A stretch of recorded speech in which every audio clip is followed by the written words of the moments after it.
चलिए दोस्तों, तो शुरू करते हैं हमारे आज का ये जो प्रॉब्लम सेशन है। इसमें दोस्तों हम लोग फंक्शंस के अंदर एनसीईआरटी एग्जाम्पलर के प्रॉब्लम्स बना रहे हैं। अगर आपने पिछला लेक्चर भी हमारा देखा हो तो उसमें हमने एनसीईआरटी एग्जाम्पलर का पहला प्रॉब्लम बनाया था फंक्शंस रिलेटेड। अब हम आज दूसरा एक प्रॉब्लम देखेंगे जो कि अगेन एनसीईआरटी एग्जाम्पलर का है, तो इसीलिए थोड़ा सा जो है डिफिकल्टी लेवल इसकी ज्यादा होगी, बट चिंता की कोई बात नहीं, हम बहुत ही आसानी से ये प्रॉब्लम को सॉल्व करेंगे। सो देखिए दोस्तों, हम लोग जरा प्रॉब्लम की तरफ देखते हैं कि क्या है। बहुत सिंपल है दोस्तों, यहां पर हमें प्रॉब्लम क्या दी हुई है। यहां पर हमें प्रॉब्लम दी हुई है कि हमें एक फंक्शन दिया हुआ है जिसको इस तरीके से डिफाइन किया हुआ है, 1 divided bye x plus greatest integer of x. ये क्या होता है हम लोग आज डिस्कस करेंगे। टू द पावर ऑफ 1/2 मतलब under root of this, and we are suppose to find out the domain of the function. इस फंक्शन का डोमेन मतलब वो values of x. So basically हमको पता है डोमेन का मतलब क्या होता है दोस्तों। डोमेन का मतलब होता है all values of x such that, x की वो सारी value such that f x जो है, एफ एक्स मतलब होता है function of x. F x का मतलब है function of x, function of x मतलब dependence of x, right. Such that function of x जो है वो आपका रियल हो, रियल हो या डिफाइंड हो। रियल का मतलब है दोस्तों, ऐसा नहीं हो जाना चाहिए कि एफ एक्स की वैल्यू मैं कुछ ऐसी डाल दूं जिससे जो है एफ एक्स अनडिफाइंड हो जाए। अनडिफाइंड मतलब इन्फिनिटी हो जाए, राइट। इस टाइप का कुछ नहीं होना चाहिए, तो वो हमें ध्यान देना है और उसी के लिए हमको एक्स की वैल्यूज निकालनी है। ठीक है, बहुत सिंपल है। दूसरा चीज है, before we jump into the solution, let us look at कि यार ये integer of x, greatest integer of x होता क्या है, इसका मतलब क्या होता है, ये एक बार देख लेते हैं। ग्रेटेस्ट इंटीजर ऑफ एक्स का मतलब क्या होता है दोस्तों। इसको हम कुछ इस ढंग से भी डोनेट करते हैं। ध्यान से देखिए, ऊपर का डंडी को हटा देते हैं, ऐसे दिखाते हैं। इसको हम बोल सकते हैं greatest integer of x, greatest integer of x, या इसको बोल सकते हैं दोस्तों, और ये दोनों नाम याद रहने चाहिए, एग्जाम में हमें किसी भी नाम से पूछ सकता है, और floor of x. Floor of x समझना तो आसान है, देखिए ऊपर डंडी नहीं है, नीचे खाली ये डंडी है, तो इसका मतलब है ये फ्लोर ऑफ एक्स है। ठीक है, इसका मतलब क्या होता है।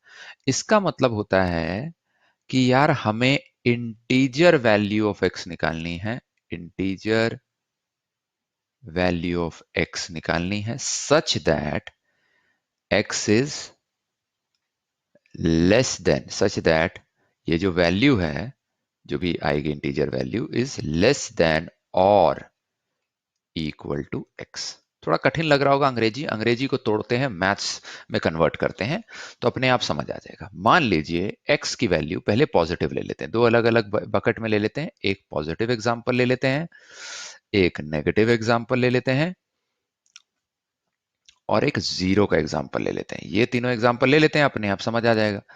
तो देखिए, पॉजिटिव जब भी है, जब भी एक्स पॉजिटिव है, कोई भी पॉजिटिव एक्स की वैल्यू डालिए, मान लीजिए 2.5 है एग्जांपल के तौर पे। ठीक है, तो 2.5 है, 2.5 का जब ये हम ग्रेटेस्ट इंटीजर फंक्शन निकालेंगे तो आउटपुट एक इंटीजर होना चाहिए, output has to be integer. ठीक है जी, and it has to be less than equal to, क्योंकि ये दिया हुआ है इट इज लेस देन और इक्वल टू एक्स। एक्स क्या है यहां पर, 2.5 है। ठीक है, तो ध्यान से देखिए, बहुत सिंपल है। 2.5 का इंटीजर क्या है, या तो 2 होगा या हम उसको 3 बोलेंगे। अगर हम जो है 2 बोलेंगे तो ये condition less than equal to 2.5, 2 is less than equal to 2.5 हो सकता है। अगर हम इसको 3 बोलते हैं, अगर हम इसको 3 बोलते हैं तो 3 is not less than equal to 2.5 and hence this is not correct. तो 2.5 अगर है तो 2 और 3 में से कौन सा करेक्ट आंसर है, 2 आंसर है। बड़ा सिंपल है, राइट।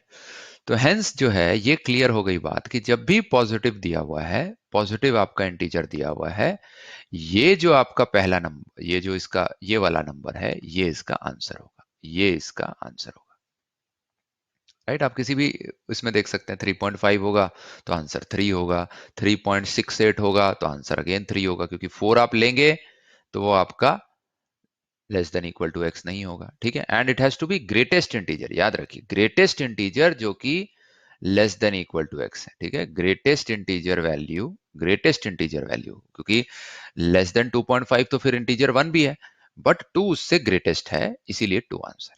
एक नेगेटिव का एग्जांपल लेते हैं, इसी चीज को नेगेटिव में कन्वर्ट कर दीजिए। अगर मान लीजिए हमें -2.5 निकालना है दोस्तों, राइट, हमें -2.5 निकालना है। तो यहां देखिए हमारे पास दो ऑप्शन है, -2 या -3।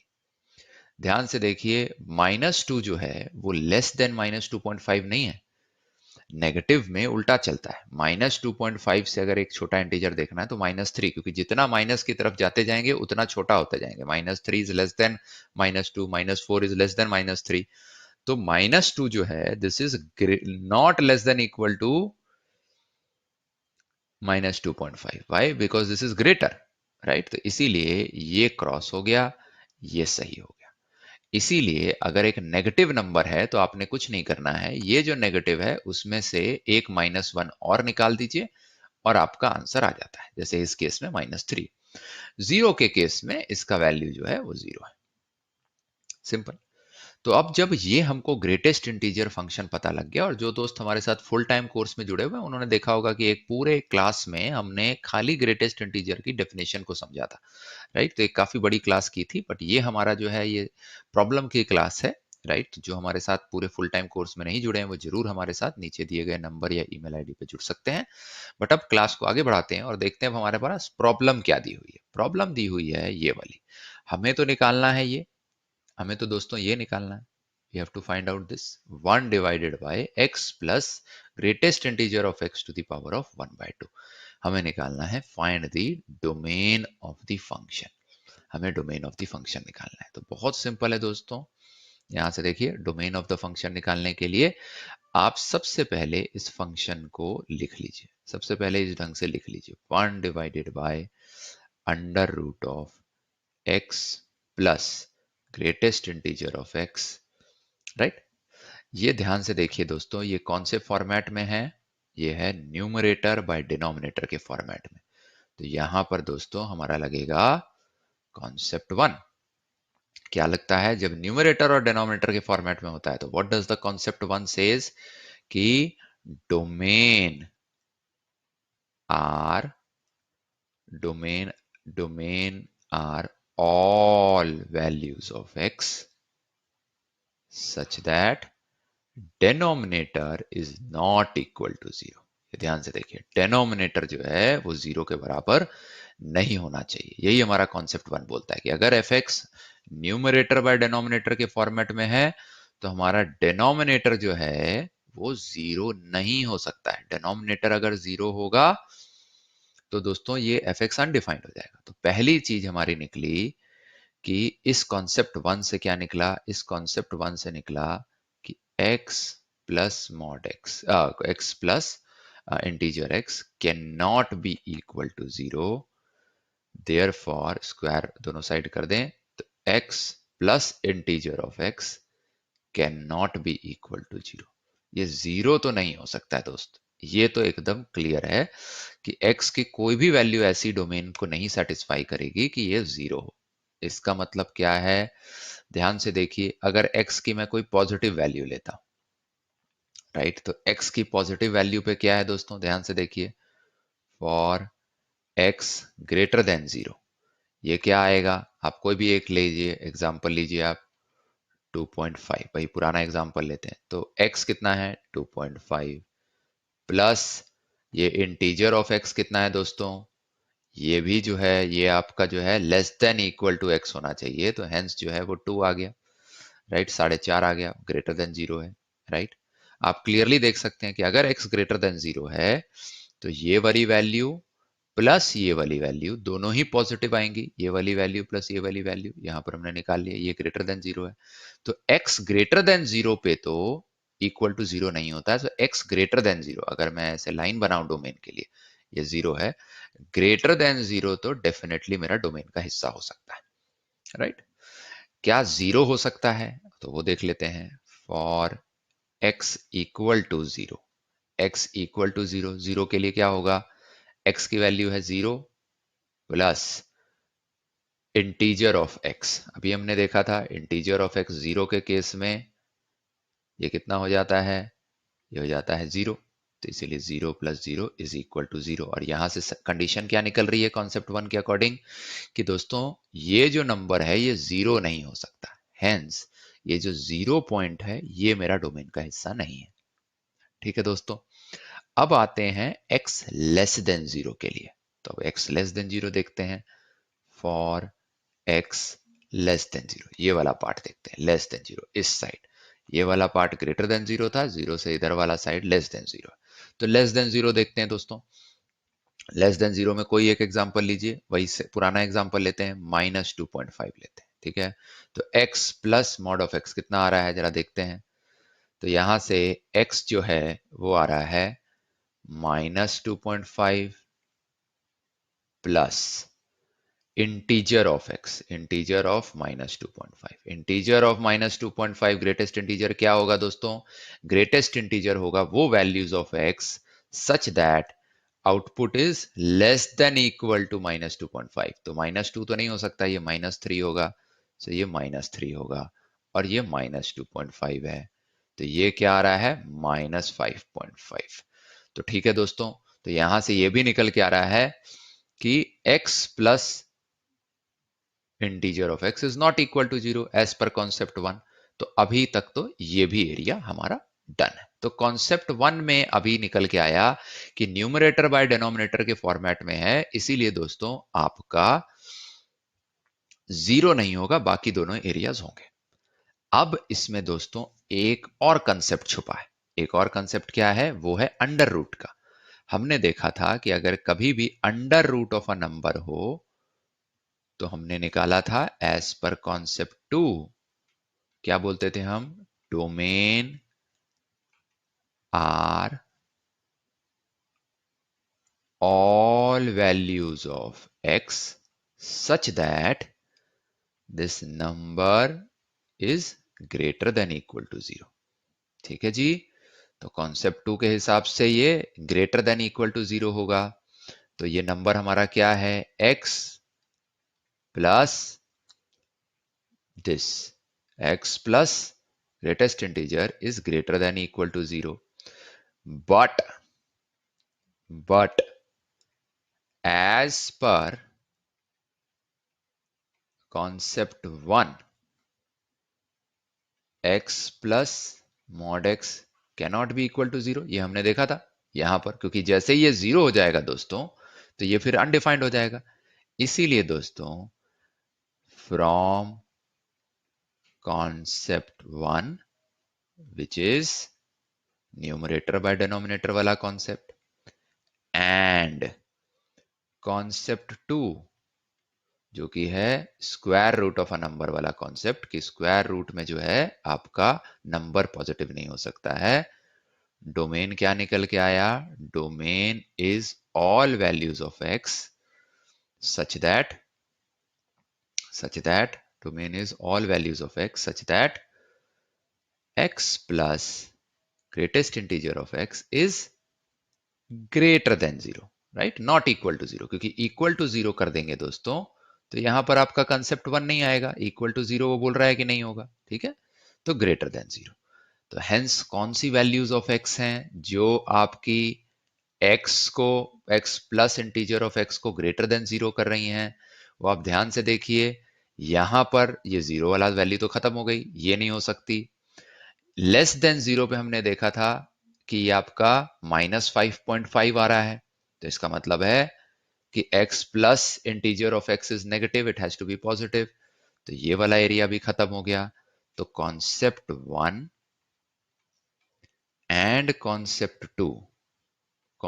टू को अगर हम मिलाएंगे, ये कॉन्सेप्ट टू है, कॉन्सेप्ट टू बोल रहा है कि ठीक है भाई जीरो तो हो सकता है, ये नहीं हो सकता है, इन दोनों को अगर हम मिलाएंगे और ये हो सकता है, राइट। तो हमने इन दोनों को मिलाया तो ये वाला एरिया जो है हमारा कॉमन आ गया कंसेप्ट वन और टू से। तो क्लियरली हमारा डोमेन जो आ गया वो आ गया 0, मतलब इस एरिया में होगा। ध्यान से देखिए, अगर अब इस फंक्शन को देखिए ध्यान से, ये वाले फंक्शन को देखिए, इस वाले फंक्शन को देखिए, अगर x नेगेटिव होता है ध्यान से देखिए, x नेगेटिव होता है तो ये x plus integer of x वाली वैल्यू वो नेगेटिव हो जाती है, इसीलिए आपका अंडर रूट निकलेगा नहीं, अनडिफाइंड हो जाएगा, तो नेगेटिव तो नहीं होगा। अगर जीरो होता है तो अंडर रूट तो निकल जाएगा which is zero, but 1/0 infinity हो जाता है तो इसीलिए जीरो भी नहीं होगा, इसीलिए आपका जीरो भी नहीं होगा। तो इसीलिए आपका कंसेप्ट वन के according and concept two according, right, जो वैल्यू हमारी आई जो कॉमन है, जो कंसेप्ट वन को भी सेटिस्फाई कर रही है और कंसेप्ट टू को भी, वो क्या है, वो है greater than zero. Greater than zero पे हमने एक निकाल के देखा था, ये 4.5 है जैसे वैल्यू एक, राइट, ऐसे ही आप किसी और वैल्यू के भी निकाल सकते हैं। तो ये अंडर रूट भी डिफाइंड है and x plus integer of x का अंडर रूट का reciprocal which is 1/this is also defined, तो दोनों डिफाइंड हैं। तो आपका आंसर जो है दोस्तों, ये आएगा आपका आंसर। ठीक है दोस्तों, सो बहुत बहुत इंपॉर्टेंट है, आपने देखा होगा हमारे मेजॉरिटी प्रॉब्लम्स कंसेप्ट वन और कंसेप्ट टू। कंसेप्ट वन बोलता है अगर F x numerator by denominator के फॉर्म में है दोस्तों तो डिनोमिनेटर जीरो नहीं हो सकता है।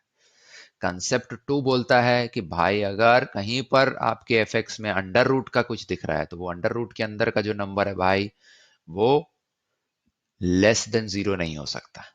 इन दोनों को अगर आप ओवरलैप करेंगे तो आपको क्लियरली आंसर यही निकलेगा कि भाई ये जो x plus integer of x है जो इस केस में है, वो भाई इक्वल टू जीरो नहीं हो सकता है, क्योंकि फिर 1/0 इंफिनिटी हो जाएगा। लेस देन जीरो नहीं हो सकता है क्योंकि अंडर रूट जो है वो नेगेटिव, वो अनडिफाइंड हो जाएगा। तो इसीलिए ये खाली पॉजिटिव हो सकता है। x plus integer of x positive कब होगा, जब x पॉजिटिव होगा, क्योंकि नेगेटिव वैल्यूज ऑफ x के लिए हमने क्लियरली देखा यहां पर निकाल के कि कोई भी नेगेटिव वैल्यू ऑफ x के लिए x plus integer of x negative हो जाता है, और अगर नेगेटिव हो जाएगा तो हमारा अंडर रूट की वैल्यू नहीं निकलेगी। ठीक है दोस्तों, तो ये दोस्तों ये सारे एनसीईआरटी एग्जाम्पलर के प्रॉब्लम्स हैं। काफ़ी जो हैं ये डिफ़िकल्टी लेवल इनकी थोड़ी सी ज़्यादा होगी, ध्यान से इसको ऐसे ही हमारे साथ सेशन में जुड़े रहिए। ये तो देखिए दोस्तों आज पार्ट 2 है, आज हम सेकंड पार्ट देख रहे हैं इस सीरीज़ का। इस सीरीज़ में 6 लेक्चर्स होंगे जहां हम केवल और केवल एनसीईआरटी एग्जाम्पलर के प्रॉब्लम्स बनाएंगे। तो जरूर हमारे साथ जुड़े रहिए, जाके जरूर इस लेक्चर को अच्छे से रिवाइज कीजिए, पॉज कीजिए, रिवाइंड कीजिए, रिकॉर्डेड लेक्चर्स हैं, राइट, तो कोई दिक्कत नहीं है, और जो है अच्छे से इसकी तैयारी कीजिए। So all the very best. हम मिलेंगे अब आपको अगले लेक्चर में जो कि होगा कल, जिसमें अगेन हम जो है एक एनसीईआरटी एग्जाम्पलर की प्रॉब्लम लाके उसको बहुत ही खूबसूरती के साथ सॉल्व करेंगे। जो हमारे दोस्त फुल टाइम कोर्स में नहीं जुड़े हुए हैं, मात्र 999 रुपए पर मंथ में जुड़ सकते हैं। नीचे गए दिए गए नंबर पे या तो आप हमको कॉल कर सकते हैं या हमको मैसेज कर सकते हैं, व्हाट्सएप कर सकते हैं, या नीचे दिए गए ईमेल आईडी पे भी जो है हमको आप ईमेल करके हमारे फुल टाइम पेड कोर्स के साथ जुड़ सकते हैं। तो चलिए दोस्तों, इसी के साथ ये लेक्चर खत्म हुआ। Thank you so much. दोस्तों अगर आपको हमारा ये वीडियो लेक्चर अच्छा लगा तो जरूर हमारा चैनल एक्यूट एंगल को सब्सक्राइब करें और बेल आइकन को दबाएं। इससे आगे आने वाले वीडियो की इंफॉर्मेशन आपको नोटिफिकेशन द्वारा मिल जाएगी।